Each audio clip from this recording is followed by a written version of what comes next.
Hello everyone, nice to meet you again. Today we're talking about the scenarios analysis. So we can find out the advantage and disadvantage also regarding to the scenarios analysis that the company produce the results and get a lot of outputs, and after that they can understand what is the negative impact and also what the positive impacts to the strategic formulation. Let me start with the question. How many of you have built a strategy plan? A 5 year plan, a market entry plan, a product roadmap that turn out exactly as predicted. I'm guessing not many hands are going up, and that's not because we had planned it.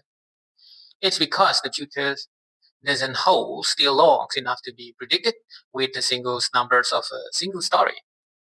It is so that to be a good company to run the business, we need the planner.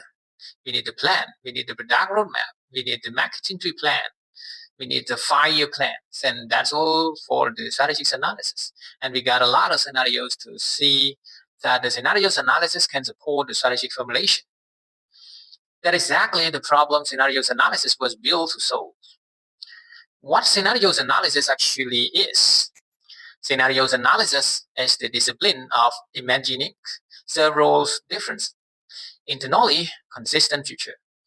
Not just an optimistic case and a pessimistic case, but distinct world shaped by different combinations of the force. This matter most. Technology shift, regulatory change, competitors move, customer behavior, economic cycles. Instead of asking what will happen, we ask what could happen and how do we want to be positioned in each of those worlds. This is different from forecasting. A forecast try to predict the future. A scenario doesn't predict, it prepares. And in the world where supply chains can break overnight, where a regulation can reshape an entire industry in a single legislative session, where the new technology can make business models obsolete in 18 months, preparation beats prediction almost every time. Yes, it is exactly the difference between the forecasting. The forecasting try to predict the future. Scenario doesn't predict. Scenario doesn't predict. It prepare. It prepare. Once it happens, what is the solution? It is what we find out in the scenarios analysis. It's not a predict, but it is a prepare. Why does it matter for strategy? So why does this matter specifically for strategy formulation? I'll point to 4 reasons. The first is it protects us from the single point forecast trap. When leadership builds one strategic around one tragic future, that strategy is only as good as the forecast it's built on. The moment reality diverts, and it's always divert, the entire plan is vulnerable. Scenarios analysis spread that risk by stress testing the strategies against multiple future before we commit resource. The second is it surfaces blind spots. The process of building scenario forces a team to ask uncomfortable question: what if our biggest competitors get acquired?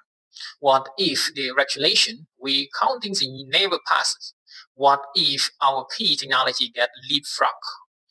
These unquestioned people ask voluntarily in the normal planning meetings. Scenarios analysis build them into the process. Third, it's improved decision speed when change actually hit.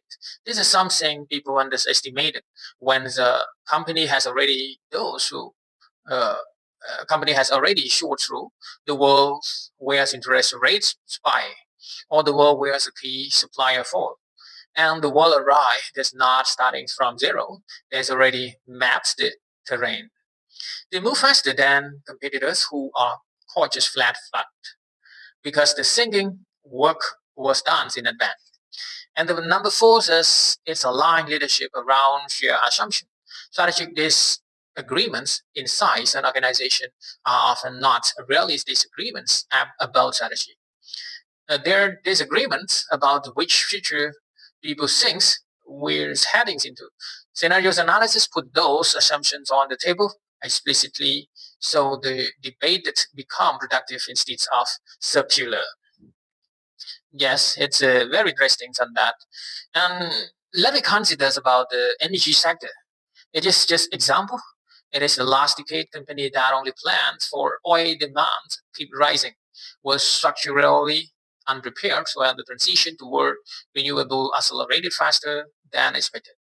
The company that had already modeled a rapid transition scenario, even if they assigned its modest probability, had already done the thinkings on how to reallocate capital, how to retrain talents, how to negotiate supply relationship that was not guessing. They were executing the plan they already sketched. Yes, it's very good, thanks. And the other question is talking about how to bring this into practice. So what does this look like in practice? It doesn't require the forecasting demands or the room full of economists. It requires three habits. One, identify the two or three forces that would not change your business if they move. Not everything, just a handful that truly matter. Two, build a small numbers of distinct scenario.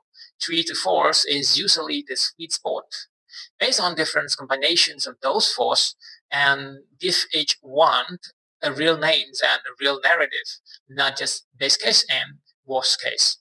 Number three is ask for each scenarios what your strategy would need to look like to succeed there. And look for the move that hold up well across multiple scenarios. Those are your highest confident bets. Let's see, it's really interesting of the scenarios analysis that we set up it's not predict, but it's to prepare. If it is happens, what should be the best answer for that scenario? It's very interesting and that a company, especially is in the planners, in the rooms of planners, we can say, and they need to focus, they need to find out the scenarios if it happens in the future. Okay, so that's all for today, and see you next session. Thank you so much.